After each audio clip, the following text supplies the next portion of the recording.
Bienvenidos a Cuarto Poder. En este programa vamos a tener como invitados a Francisco Ledesma, coach ontológico, deportivo, hace coacheo deportivo. Es un joven que también es coach, tiene función de coach en el equipo femenino de rugby del Jockey Club. Nos va a comentar un poquito cuál es su visión como profesional, como joven. Y también vamos a tener como entrevistado a Ismael Rins, que es el actual defensor del pueblo, y nos va a comentar acerca de cuáles son las actividades del defensor del pueblo. ¿Cuándo acudir al defensor del pueblo? ¿En qué casos podemos ir y que nos den una respuesta? ¿Cuáles casos escapan a sus responsabilidades? Nos va a comentar un poquito de todo, el defensor del pueblo. Todo esto y mucho más en Cuarto Poder.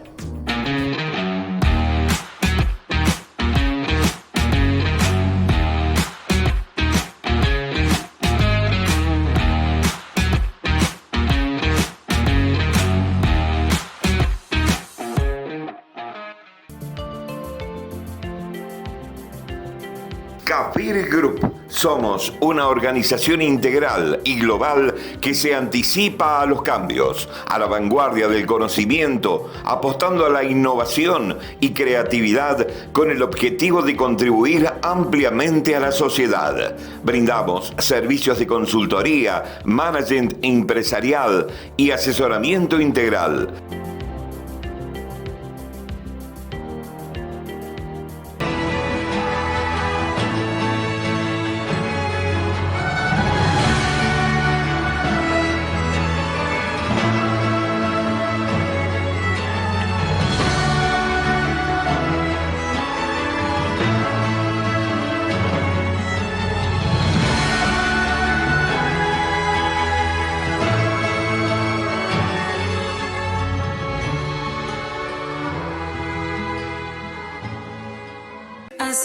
Santorini Resto Bar. Espera, se consigue lo que quiera.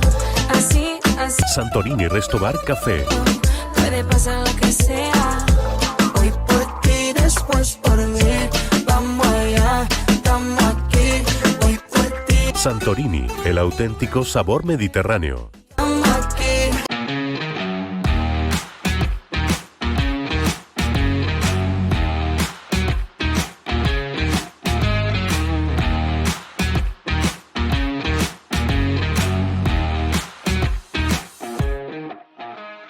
Y continuamos en Cuarto Poder con otro invitado de lujo, el defensor del pueblo, Ismael Rins. Mucho gusto y un placer que esté en el programa. No, bueno, muchas gracias a ustedes por esta invitación. La verdad que es muy importante para nosotros como institución poder conversar con la gente a través de los medios de comunicación. Y es muy importante porque una de las dinámicas del programa es acercar la política a la gente y tratar de cerrar lo que se llama la grieta, digamos, por lo menos entre el pueblo y los políticos, digamos. Y en ese sentido es muy importante la palabra de los funcionarios. Bueno, mira, creo que en ese sentido la Defensoría del Pueblo es una institución que ya tiene más de 25 años en la ciudad de Río Cuarto y ha estado ajena a esa construcción política que ha ido tomando vigor en Argentina, pero que siempre existió, ¿no? Desde los unitarios y los federales hasta hoy, digamos, el peronista y el radical, siempre existió de alguna manera una grieta. Hoy a lo mejor se ve potenciada por la cuestión tecnológica, por la volatilidad de la información, por las distintas circunstancias de la actualidad. Yo creo, volviendo al tema, que la Defensoría del Pueblo realmente es una institución que ha permanecido ajena, que siempre ha desarrollado su trabajo pensando en el interés general, donde trabajamos personas de distintos lugares de la política y trabajamos mancomunadamente y lo hacemos de una manera muy institucional, y creo que eso ha protegido la Defensoría del Pueblo de estos vaivenes coyunturales de la política. Es un ejemplo de cómo deberían funcionar todas las instituciones. Y hablando un poquito de Ismael, ¿cómo llega Ismael Rins a la Defensoría del Pueblo? Brevemente, ¿cuál fue tu trayectoria, digamos?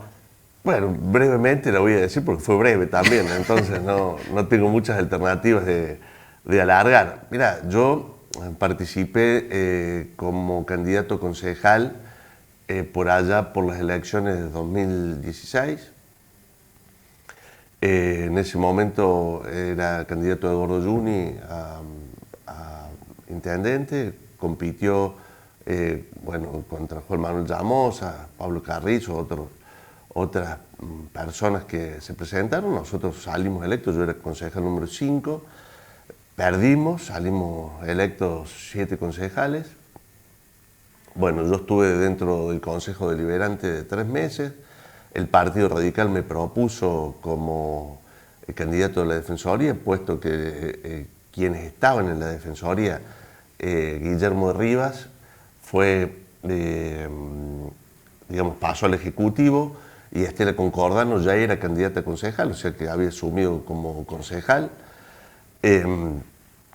Entonces, bueno, empezamos a pensar en una candidatura, salí electo con posterioridad, en octubre del año 2016 asumí, y luego, en marzo ya del año 2021 arrancamos el segundo periodo, también como defensor del pueblo, el último periodo que me corresponde, porque no puedo tener otra reelección. Claro. ¿Y qué para la gente? Porque hay mucha gente que sí conoce, obvio, ha escuchado nombrar la Defensoría del Pueblo y todo, pero hay muchas personas que no saben, digamos, en qué circunstancias pueden acudir al Defensor del Pueblo. ¿Qué tipo de casos, por ejemplo, son los con los que la gente puede venir a pedir la representación del defensor? Bueno, mira, realmente la institución defensorial es una institución que muy nueva, te diría, dentro de lo que es el movimiento democrático de los 80 para acá. De hecho, una institución que nació en nuestro continente por allá por el año 84, en Centroamérica, vino directamente importada desde España. Se instaura en los 80 en Centroamérica, en Guatemala como primer país latinoamericano, y después empieza a crecer. A partir de ahí se empieza a incorporar dentro de los marcos constitucionales, dentro de lo que fue el movimiento de la reforma constitucional. En nuestra provincia de Córdoba se incorpora en el año 87, en San Juan se incorpora unos años antes, pero a nivel nacional se incorpora recién la reforma del 94. Es muy nuevo. Es muy nueva, entonces es una institución que se viene formulando, que viene innovando, que viene tomando temas diversos, que viene incorporando en su catálogo de temáticas y de trabajo distintos abordajes. Entonces, cuando hablamos de qué temas puede enfocar la Defensoría, básicamente te diría que todos aquellos temas que vulneren los derechos reconocidos en la Carta Orgánica Municipal o en la Constitución de la provincia de Córdoba o en la Constitución Nacional. Entonces, es tan amplio que por ahí llevarlo a tierra implica muchas veces poner algún ejemplo. Es decir, sí. ¿qué ocurre cuando vos vas ante la administración pública, sea cual fuere, ¿no? Y no te atienden, tenés un retardo? Bueno, llegás a la Defensoría del Pueblo. Vos llegás a la Defensoría del Pueblo más cercana, porque hay 3, la municipal, la provincial y la nacional. Pero yo creo que con un criterio bueno, las 3 funcionan en este mismo ámbito.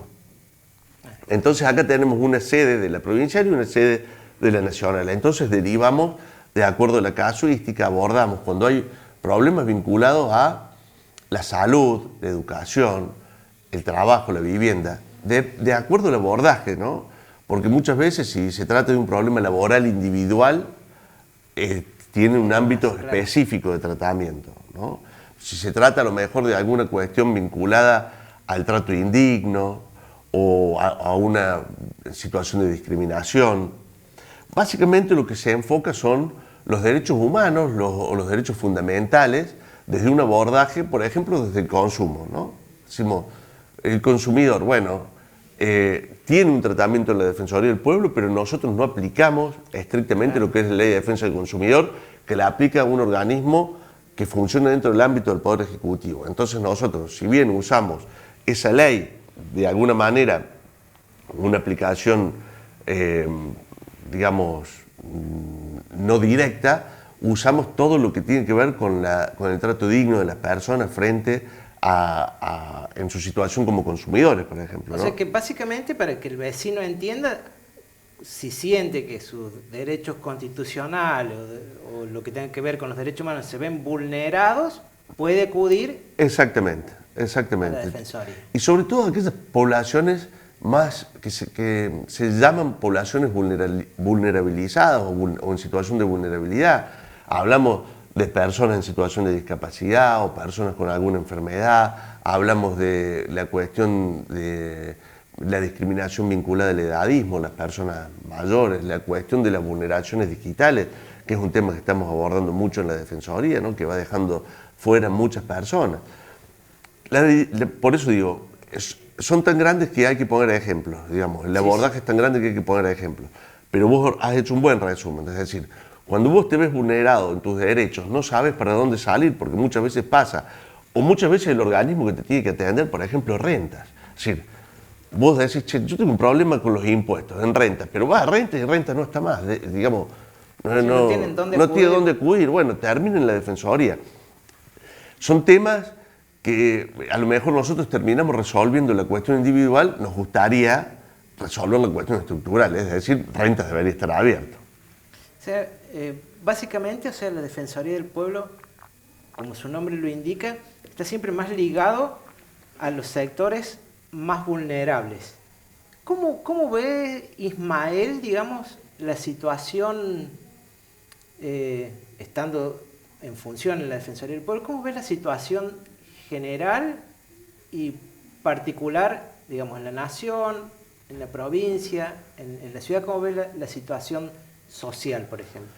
Mira, lo que uno ve una realidad acá en la Defensoría que si la proyecta realmente es de mucha gravedad. Nosotros abordamos problemáticas muy graves, digamos, personas que tienen desde una situación vinculada al servicio público de energía eléctrica, por ejemplo, casos puntuales, ¿no? Que no pueden pagar, pero que encima de eso, durante la pandemia, que ya, fíjense, no sé, de la pandemia no se habla más, parece que no hubiera existido, digamos, pero hubo una vulneración de derechos muy alta y muy flagrante en la pandemia. Es decir, por ejemplo, ¿no?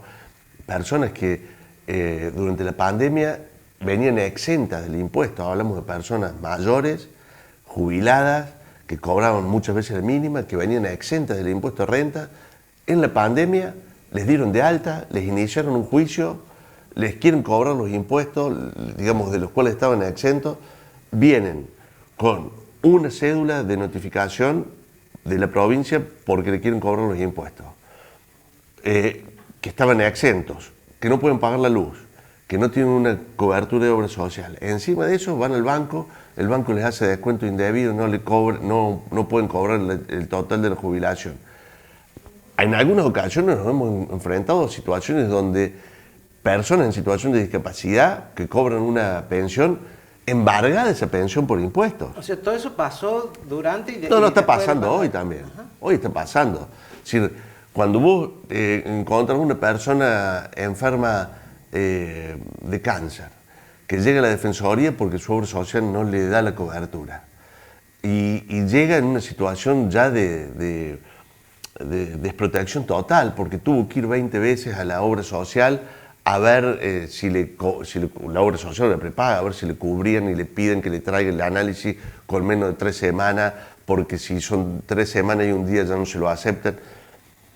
Esas vulnerabilidades múltiples que uno ve acá en un montón de personas, inclusive en aquellas personas que muchas veces vienen y se identifican con el área de consumo, pero no estrictamente en una relación de consumo, es decir, que se puede sintetizar en que no es atendida o que no le funcionó la garantía, sino que directamente son estafadas, son maltratadas y encima cuando uno empieza a tirar de ese hilo encuentra un montón de otras problemáticas que se trazan alrededor de eso. Te roban el tiempo porque vos hoy tenés que estar frente a un teléfono haciendo un trámite que no podés terminar nunca. Pero lo más grave es que se ha invisibilizado esa cola de los desposeídos de siempre. Vos antes tenías, no sé, una fila para hacer un reclamo, la veías. Hoy ya es casi todo por internet. O sea, y hay gente que no tiene conocimiento suficiente. Que no lo para tiene, mostrar. y esa cola es invisible. Y esa cola se nos hace en la Defensoría. Nosotros no le vamos a parar a la digitalización. Eso está claro. Pero es un trabajo de la Defensoría que esa gente entre, no a la digitalización, entre al sistema y que el Estado le siga prestando los servicios tal cual se los presta a los ciudadanos digitales. Entonces, nosotros somos restauradores de derechos, ¿no? Tenemos que pelear por esa gente, digamos, que viene atrasada, que siempre está atrasada. O sea, y por ejemplo, porque, como ya lo mencionaste, es la población en general, sobre todo los sectores más vulnerables, pero por ejemplo, un comerciante, una pyme o un empresario que puede también acudir al... Sí, mira, eso lo hemos tratado. Básicamente la Defensoría está pensada en la cuestión de la vulneración colectiva de los derechos difusos y está pensada en nuestra Carta Orgánica como un organismo municipal, ¿no? Pero claro, en la pandemia también nos ha traído cuestiones vinculadas a pequeños comerciantes, incluso la pandemia y antes. Por ejemplo, en el primer periodo nuestro, recuerdo la situación que vivimos vinculado a los aumentos desproporcionados de la energía, tanto la energía eléctrica como el gas. Y ahí estaba claro que los pequeños comerciantes, el club de barrio, teníamos que trabajar en un sistema tarifario que nos permitiera acceder a la energía y trabajamos en aquella tarifa diferenciada por zona fría, tema que después terminó saliendo por ley, una ley nacional. Pero era el asilo San José, yo me acuerdo el caso del asilo San José, el caso de los bomberos voluntarios, el caso de muchos empresarios que se acercaron en ese momento porque no tenían la posibilidad de enfrentar las facturas tanto de energía eléctrica como de luz. Por supuesto, la Defensoría del Pueblo, por eso te decía al principio, se erige un poco más allá, inclusive de las cuestiones puestas dentro del marco normativo que la contiene, ¿no? O sea, y es importante en el sentido de que, por lo general, las personas que están en la política, y eso es una realidad innegable, se desconectan de lo que sucede incluso en su propia comunidad y todo.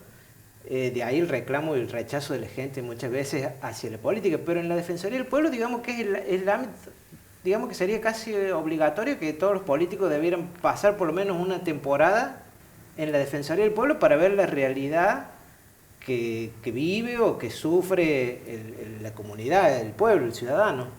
Bueno, mira, yo creo que ahí no estoy del todo de acuerdo. ¿Por qué? Porque creo que la política no se puede meter todo en una sola bolsa. Ni la Defensoría salvarse por fuera de la política. Me parece que sería un error decirlo en esos términos. Creo que sí hay un sector dentro de la representación política que tiene necesidad a lo mejor de permanecer y que genera un discurso negativo de la política para que las personas de a pie o que andan o que realizan otras tareas, que están pensando en otras cosas, no se metan en la política. Entonces es como un círculo vicioso. Si a vos te dicen, mira, atrás de esa puerta matan gente, vos decís, por las dudas, no va a abrir la puerta, por las dudas. Decís, ¿para qué te va a arriesgar? Bueno, hay un discurso que de la misma política que dice, no, la política es mala, es sucia, es corrupta. Bueno, la gente, ¿qué dice? ¿Qué me voy a meter en la política? Yo creo que el discurso tiene que ser otro, sobre todo los jóvenes. Yo cada vez que hablo con los jóvenes, les tramito, hay que meterse en la política. La única manera de cambiarla es esa. O sea, si te dicen que la política es mala, sucia, que nadie se va a meter. Entonces, la política sigue estando en manos de los que no queremos que esté. O algún sector, vuelvo a repetir, yo creo que hay muchísimas personas en la política que hacen un esfuerzo gigante, que están, bueno, y creo que hay que revitalizar la política como herramienta y ponerla arriba de la mesa, invitar a todas las personas. Yo creo que hay que, después de estos 39 años de democracia, hay que rediscutir la política y la democracia sin dogmas. La democracia representativa está en una crisis fuerte. Hay que, digamos, pensar en esquemas participativos serios, donde tenga un alto nivel de participación, digamos, las voces de los y las jóvenes, que puedan estar las juventudes expresadas dentro de los cupos de la política de alguna manera. Y ahí, desde tu punto de vista, ¿cuál sería la autocrítica, digamos, o la crítica que le haces sin personalizar, pero en general a la clase política por este descontento? Yo me incluyo, yo no le puedo hacer una crítica a la clase política, yo creo que me incluyo en esa crítica. Creo que tenemos el desafío por delante de la participación, de la transparencia, de poder estar a la altura de las circunstancias en cuanto a sistemas de gobernanza que permitan a la ciudadanía generar acciones activas sin que esto le implique un trabajo. Mira, me pasa muchas veces con algunos organismos públicos, por ejemplo EPEC. Vos le pedís un pedido de informe de EPEC y te responde de una manera que no lo entendés. Creo que tenemos que desde la política generar un lenguaje, una comunicación más llana, más concreta, para que la gente no sea un trabajo tener que entender a la clase política. Creo que ahí está la cuestión, y sobre todo dejar digamos, que la gente sienta que su participación en la política no es solamente a la hora de la elección. Importante. Que no es solamente a la hora de que tener que votar, pero que esa participación del voto es muy importante,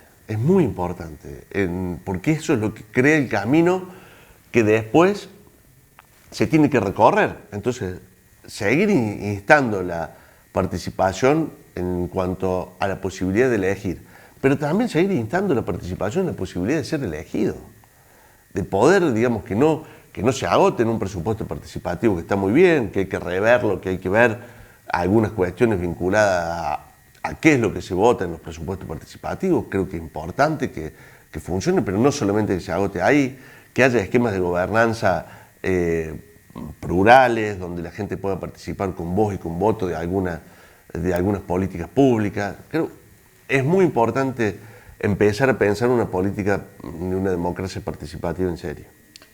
¿Qué pensás de esta atomización que se da en todos los partidos políticos, por ejemplo? Porque la gente cuando ve, y comúnmente nos preguntan y todo, ve que todos los partidos, no uno, sino todos están como muy atomizados. ¿Cuál es tu visión respecto de eso? Bueno, que no, digamos, sería imposible que sea de otra manera en una crisis política y democrática con la que estamos inmersos.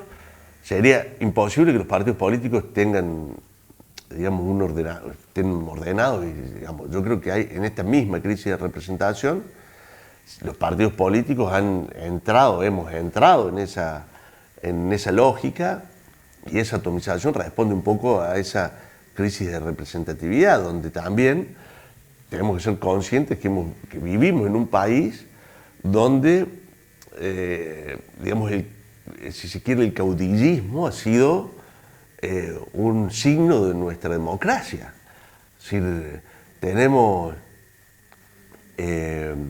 provincias donde el caudillismo ha sido una señal clara de lo que fue la democracia, la vuelta a la democracia, pero así también en distintas localidades. No estoy haciendo un juicio de valor sobre eso, digamos.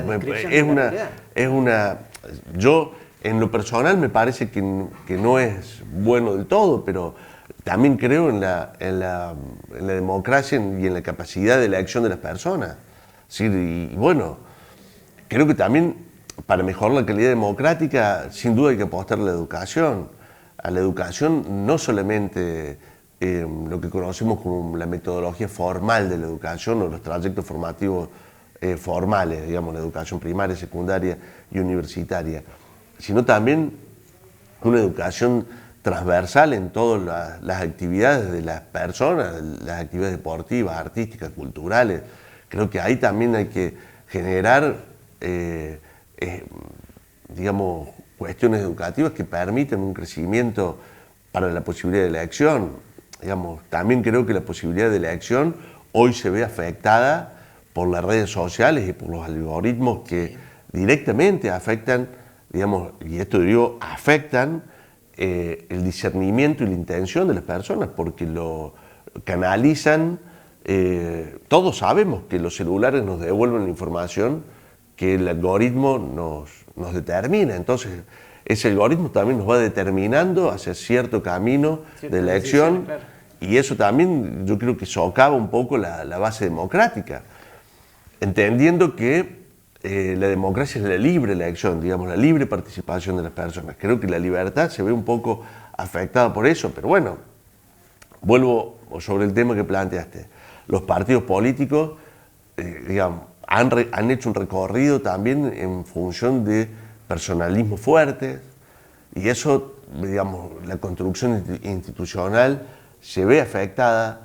Pareciera ser que en la política cada uno que llega es fundacional, tiene que empezar a hacer, digamos, todo empieza en esa gestión. Digamos que hay políticos que no han aprendido a dejar el ego de lado y ser un poco más...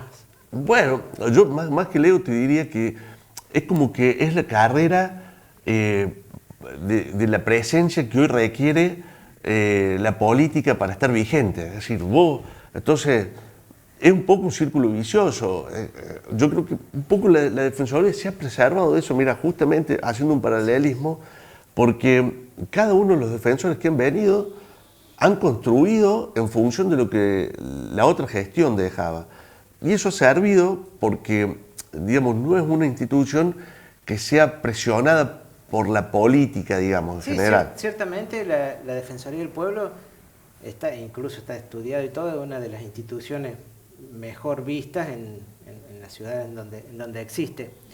Y ahora para ir cerrando, Ismael, un mensaje como defensor del pueblo y como también una figura política para la sociedad de Río Cuarto, para todos los sectores de la sociedad de Río Cuarto, jóvenes, tercera edad, empresarios, bueno, trabajadores. Menudo desafío me he puesto, porque creo que dar un mensaje tan abarcativo es muy difícil. Yo, mira, creo que Río Cuarto es una ciudad que sabe defender sus derechos.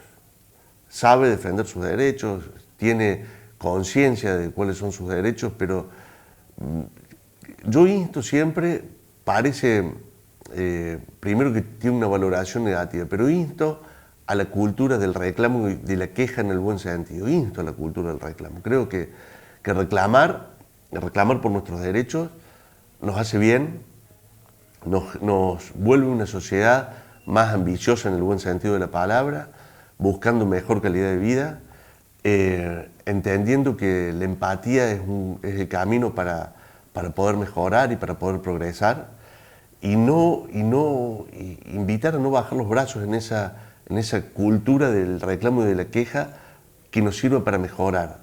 Que no nos ganen por cansancio, que no nos ganen porque ya no damos más. Siempre está un ámbito como la Defensoría del Pueblo para poder dar ese empujón necesario para poder mejorar esa calidad de vida a través del reclamo. Por eso creo que la cultura del reclamo, como una cultura bien entendida, nos vuelve una sociedad mejor, tanto a los jóvenes, a las personas adultas y a las personas que están transitando su adultez ya más avanzada, nos permite poder no solamente mejorar, sino dialogar en torno a lo que nos corresponde, no a lo que nos dan. Porque muchas veces se entiende como algo que nos dan o nos regalan o los estados o los gobiernos nos benefician porque son buenos o porque no, es lo que nos corresponde. Nosotros reclamamos y nos quejamos cuando no tenemos lo que nos corresponde. Y creo que eso es un mensaje importante para no bajar los brazos en un tiempo tan difícil como el que nos toca transitar. Y con un mensaje súper importante y para tener en cuenta y que toda la sociedad lo tenga en cuenta, no rendirse, no bajar los brazos cuando se trata de defender los derechos de cada uno, de todas las personas que forman parte de nuestra sociedad. Ese es el mensaje más importante que nos ha dado muy amablemente el defensor del pueblo. Así que Ismael Rins, te agradecemos muchísimo la presencia en Cuarto Poder y esperamos volver a tenerte con nosotros. Va a ser un gusto, no me inviten muy seguido porque voy a todos los que me invitan, así que bueno, un gran gusto, un gran placer, se pasó volando el tiempo, así que un gran gusto. Bien, y así nos despedimos de Cuarto Poder y continuamos en el próximo bloque.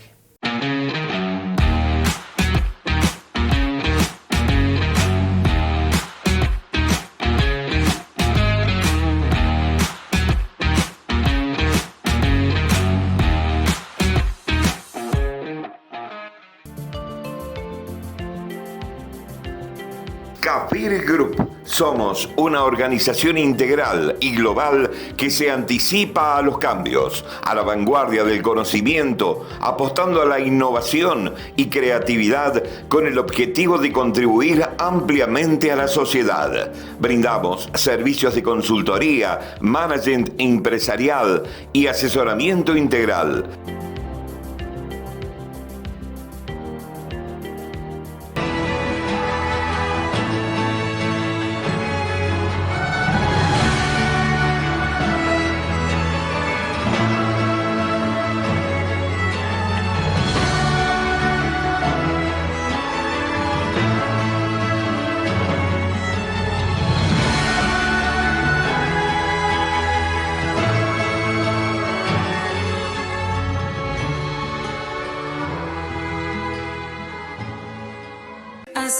Santorini Restobar. Espera, se consigue lo que quiera. Así. Santorini Restobar Café. Puede pasar lo que sea. Hoy por ti, después por mí. Vamos allá, estamos aquí. Hoy por ti. Santorini, el auténtico sabor mediterráneo. Estamos aquí.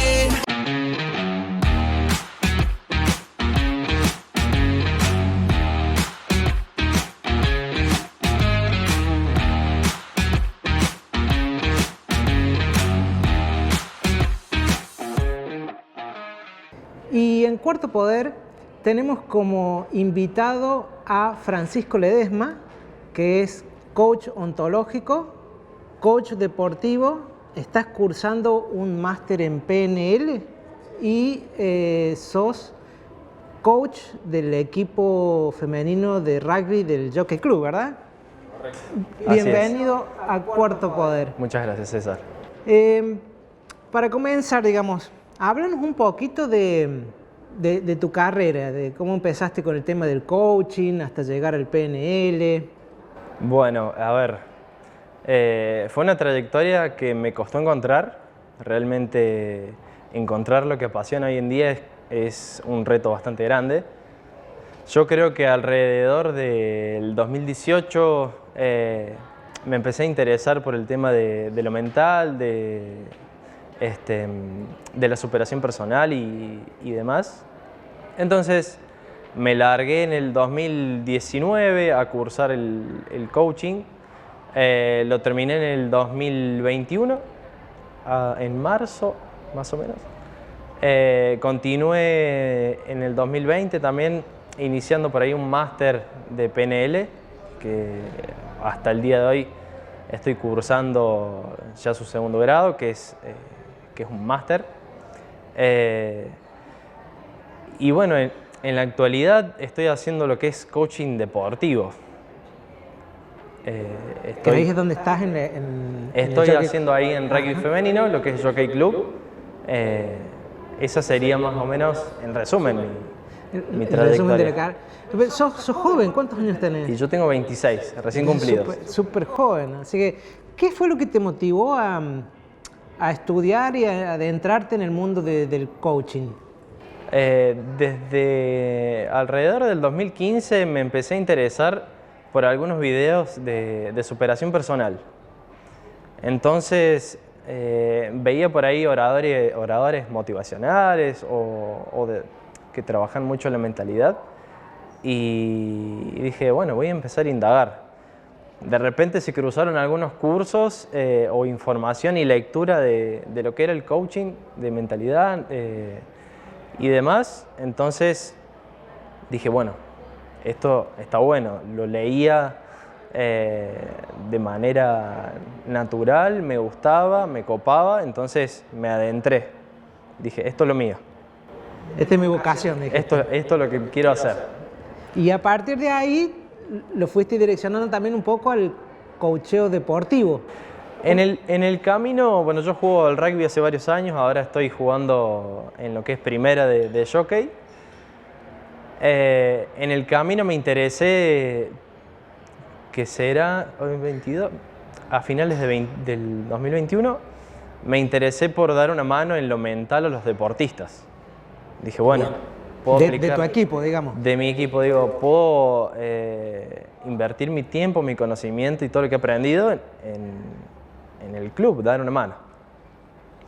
Y me empecé a formar como coach deportivo. Desde ahí me sumé al equipo de rugby femenino. Ajá. ¿Y cómo fue la experiencia, esa primera experiencia haciendo coaching con el resto de los compañeros en el equipo? La realidad es que al principio es como que cuesta un poco asimilar algunas técnicas o proyecciones que se den, pero a medida que se ven algunos resultados es como que ya empieza a fluir de otra manera. ¿Y cuál sería digamos, algunos tips? La importancia, por ejemplo, que tiene el coaching en el deporte, porque sabemos que en el fútbol, en el tenis, sean deportes colectivos o individuales, la mayoría tiene coachings, tiene sus coaches. Digamos, ¿cuál sería el aporte que le hace el coaching al deporte? Bien, qué buena pregunta. Desde el vamos, un coach no necesariamente es alguien que te dice qué hacer, sino que más bien te brinda herramientas que pueden facilitarte aprendizajes. Ahora, esas herramientas se van adquiriendo o aprendiendo con el tiempo. No sé si contesta la pregunta. Sí. ¿Y cómo es la receptividad de los grupos, digamos, cuando comenzás con el coaching, tanto en esa primera experiencia con tu equipo y después en el coaching con el equipo femenino de rugby? La realidad es que al principio se puede notar alguna resistencia. Como son técnicas quizás nuevas y siempre se trabaja saliendo de la zona de confort, que eso es muy importante. El aprendizaje neto está fuera de la zona de confort. Entonces, el romper con esa inercia da como un poco de miedo o resistencia al principio. Después, como te digo... El miedo a lo nuevo, digamos. Claro, el miedo a lo desconocido, a lo nuevo, después es como que empieza a fluir. Como algo natural. Sí. ¿Y eso se ve trasladado? Yo supongo que sí, porque lo he visto muchas veces, pero contanos vos que lo has vivido en primera persona. ¿Cómo se traslada eso al rendimiento deportivo en este caso? Bien. Es algo que realmente no tiene una medición empírica, entonces mucho de lo que se pone en práctica es a prueba y error, tanto la psicología como el coaching. Entonces, de ponerse a prueba, se pone, yo lo digo de una manera intuitiva. Bien. Es como que siento que tengo que hacer algo. Entonces empiezo a indagar, a recolectar información de lo que veo y lo aplico mucho en el deporte en este caso. Ahora, en el rendimiento de las personas, trabajamos principalmente en mi área mucho lo que es la comunicación. Soy muy partidario de que la comunicación forma puentes. Ahora, puentes que acortan una brecha de comunicación. Las diferencias es lo que nos hace únicos. Entonces, acercarnos a la otra persona nos da mejores personas. A ver, yo tengo muy claro de que si quiero ser un mejor deportista, bueno, primero tengo que ser una mejor persona. ¿Notás que, porque hiciste hincapié en el tema de la comunicación como algo fundamental, notas que dentro de los equipos, por ejemplo, deportivos, o en los medios, en el medio social donde vos te movés cotidianamente, ¿tenés la percepción o sentís que falta comunicación? Te voy a ser sincero, a partir de lo que fue la pandemia, mucho se vio implicado cambios en la comunicación. Adaptarse a un nuevo entorno en donde no sentís a la otra persona a la par tuya, implica ya adaptarse a una comunicación nueva. Entonces, yo creo que trabajarla es muy importante. ¿Cómo ves? Porque, digamos, acá hablamos un poco de todo, que es lo que en general la gente le interesa y tiene curiosidad de saber. ¿Cómo ves la sociedad como especialista en coaching, en coaching ontológico, como un próximo especialista en PNL, que después nos vas a explicar un poquito qué es el PNL? ¿Cómo ves nuestra sociedad? ¿Cómo ves nuestra sociedad a grandes rasgos? Riocuartense y a nivel nacional. ¿Cuál es tu visión? Por tus títulos, por tus conocimientos y además por ser una persona joven. Yo creo que se está dando como una especie de auge con el tema del coaching, la comunicación, la programación neurolingüística. Pero es algo que ya viene con una trayectoria. Viene desde épocas ya de alrededor de los 70, 80, en donde el coach se ve mucho más por ahí en un espacio norteamericano, en donde el coach se ve aplicado en el deporte. En Argentina creo que se ha avanzado mucho. Creo que hay personas cada vez más jóvenes interesadas en invertir su tiempo para la superación, tanto sea personal o para distintas disciplinas. ¿Sentís que hay un poco más de resistencia en los jóvenes que en los que ya son un poco más adultos en cuanto al coaching? Yo creería que es un poco y un poco. He visto muchos profesores o maestros de ya quizás adentrándose en una tercera edad, si se quiere decir, interesados en aprender herramientas o tener conocimientos en su comunicación y poder brindarlo a sus alumnos. Y lo veo también quizás en jóvenes que se empiezan a adentrar en un mundo de empezar a conocerse. Yo creo que me identifico mucho en empezar a adquirir herramientas que me ayuden a conocerme y a tratar de potenciar las habilidades que tengo. Se dice también que el rugby es un deporte que inculca valores. O sea, quizás no todo, pero la mayoría ha escuchado. Vos como jugador de rugby y como coach, ¿cuáles serían los valores de ese deporte en particular que se pueden trasladar a la sociedad para una mejor convivencia?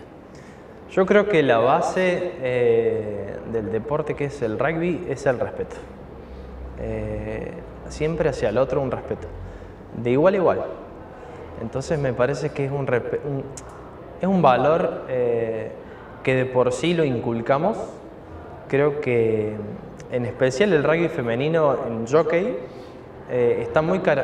tiene por ahí muy caracterizado el verse reflejado en sus valores. Tanto la camada como el respeto, como la empatía y el resguardo que tienen ellas mismas.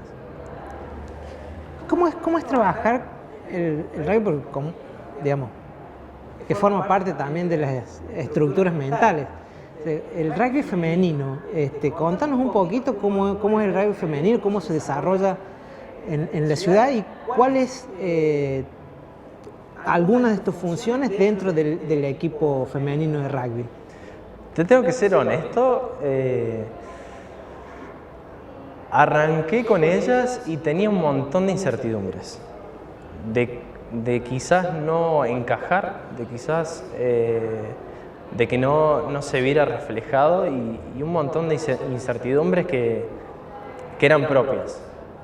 Y me llevé una sorpresa increíble. Yo creo que es un grupo hermoso en donde ellas han aportado valor a mi trayectoria y yo he tratado de darles el mejor valor posible. He visto cambios muy grandes a nivel físico, a nivel mental y psicológico, increíble en las chicas y en su rendimiento. El rendimiento deportivo que han conseguido es increíble. No seguí el hilo de la pregunta, no sé si respondí. No, está perfecto, está perfecto. Con respecto a que habíamos hablado, estás cursando el máster en PNL. PNL. Contanos un poquito a los televidentes y a mí qué es el PNL. A ver, PNL son las siglas de programación neurolingüística. No sé si podría definirla, porque darle una definición quizás sea un poco encuadrarla. Algo simple, digamos, como para que lo entienda cualquiera, digamos. Es un modelado de sistemas o ejercicios en donde ayudan a la comunicación. Son herramientas muy poderosas, tanto sea utilizando los canales sensoriales como lo kinestésico, lo auditivo, lo visual, en donde a través de sus modelos ayudan tanto a la superación individual, a la superación grupal, a la mejora de la comunicación. Realmente es una herramienta muy valiosa que hoy en día se está viendo gracias a la conexión mucho más facilitada. Yo considero de que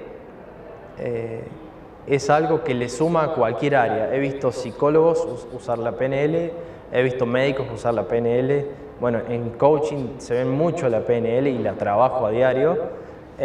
A nivel personal me ha ayudado muchísimo. Si tengo que darte un dato, me ha ayudado a bajar de peso, por ejemplo. O sea, ¿lo has puesto en práctica? Lo he puesto en práctica en mí mismo. Me ha ayudado, obviamente, que no es el 100% de la PNL, tiene varias herramientas más. Pero yo, si te tuviera que dar una definición, no sé si puedo definirla, pero sí es algo muy íntegro a cualquier tipo de disciplina. Bien, o sea que encaja, como dijiste, en cualquier ámbito, no hay problema por eso. Desde el deporte hasta alguna profesión. Como un joven con ese tipo de conocimientos, ¿qué tips nos darías o le darías en general a la sociedad para mejorar la convivencia? Porque, viste, se habla mucho de los enfrentamientos, de las divisiones, de las grietas. ¿Cómo se trabaja? Porque supongo yo que en un equipo deportivo también hay subgrupos, sí, que compiten y que por ahí hay divisiones, por ahí. ¿Cómo trasladamos, así de manera simple, digamos, como una opinión, cómo trasladaríamos eso a un nivel social? ¿Qué pregunta? No me había preguntado nunca eso. Yo considero, bueno, por ahí para dar algún tip, creo que es importante trabajar lo personal, lo individual, hacerse cargo de lo que le corresponde a cada persona y a su vez nutrirse de nueva información, siendo más valioso o aportando más valor a las otras personas. Y siempre tratar de hacerse cargo en el sentido de tratar de llegar a la otra persona y empatizar con la otra persona. Ponerse quizás en los zapatos del otro para entender por qué actúa como actúa. Perfecto. ¿Sabes que una de las tareas de este programa, además de dar a conocer gente muy valiosa, como por ejemplo vos y todos los que nos han visitado y nos seguirán visitando en el programa, que nos cuenten sus actividades, sus profesiones, su experiencia, su opinión? Una de las tareas es tratar de terminar con la grieta que se ve a nivel nacional, con los enfrentamientos, y tratar de derribar los antiguos paradigmas. ¿Cómo ve desde la visión de un joven profesional, deportista, cuál es tu opinión respecto a nuestra sociedad?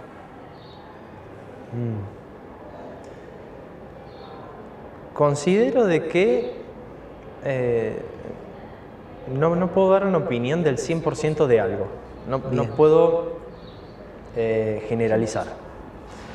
Sí puedo decir de que conozco, bueno, obviamente que hay grietas y existen grietas. Que existe lo bueno y existe lo malo.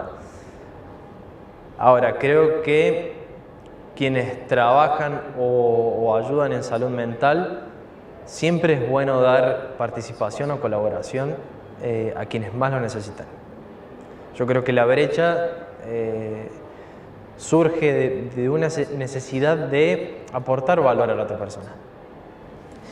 ¿Cómo ves? Porque, digamos, las sociedades van evolucionando y sobre todo me interesa porque sos una persona joven, muy preparada y además con los valores que te aporta el deporte. ¿Qué opinas vos? ¿Qué opinión tenés sobre la democracia? ¿Qué sentís? ¿Sentís que por ahí no se están respetando de parte de los dirigentes? ¿No se está respetando el verdadero significado de la democracia? ¿Sentís que a los jóvenes les interesa, no les interesa? Vos que estás más en contacto con... Realmente no sé si puedo formular una propia opinión. Sí puedo poner quizás una perspectiva de... hay muchos jóvenes que veo o noto que no están en una sintonía de querer meterse en política. En cuanto a la democracia, creo que hay una especie de libertinaje. Creo que hay personas que lo hacen valer y hay personas que exceden eso.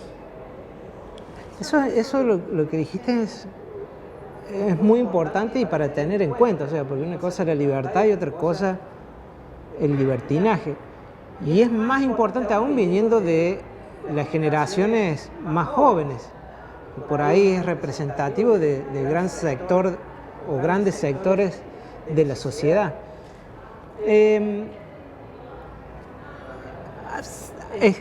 Digamos, la política es amplia. Y después está la política partidaria, ya, los que militan en algún partido o algo. Como coach, como joven profesional, y teniendo en cuenta tus amigos, tus conocidos, que son más o menos de franja de tu edad, ¿qué opinan, ya no de la democracia, sino de la política en sí? ¿Les interesa, no les interesa? ¿Lo ven como algo negativo, como algo positivo? Sin distinción de algún partido u otro, sino en general, digamos. Bien. Tengo amigos que están en partidos que de cierta manera no tienen un fanatismo, sino más bien piensan y tienen ideas sobre un partido tengo amigos en donde quizás no les interese formar parte o tengan en común acuerdo, que yo también lo pienso, de ser apartidario, de usar la política como un medio para mejorar, ya sea una comunidad o factores sociales. Y en ese sentido va la mayoría, En ese uno intuye sentido, que va la mayoría de sí. de las nuevas generaciones. Sí. Y ya para ir cerrando el bloque, primero las formas de contacto con vos. Un celular, Instagram, Facebook. Bien. En Instagram estoy como francisco.ledesma. Y bueno, mi número de celular es 3585-433-164. Así que Esos dos medios son los que más habitúo. Sí. Bien, así que para la gente que quiere ponerse en contacto, algún club, alguna empresa, para el tema del coaching, sea en el deporte o en alguna otra profesión, se pone en contacto con Francisco. Así es. Francisco, te agradezco la visita, tu valiosa opinión y visión acerca de la profesión que estás ejerciendo, de cómo ven las nuevas generaciones la realidad. Así que yo te agradezco muchísimo que nos hayas visitado y te esperamos en una próxima oportunidad. Bueno, César, muchas gracias por tu tiempo, por la invitación. A todos realmente les agradezco. Estoy abierto a cualquier tipo de invitación y propuesta. Realmente me encanta sumar y aportar. En cuanto a por ahí mis redes, soy muy activo. Me gustaría si alguien se pone en contacto. Tengo mucho valor que aportar, ya sea una empresa, un deportista individual. Lo que sea, siempre para aportar. Siempre para valor. sumar. Sí. Entonces, a toda la teleaudiencia, necesitan un coach, necesitan una persona joven, con experiencia, con valores, se ponen en contacto con Francisco. Muchas gracias, César.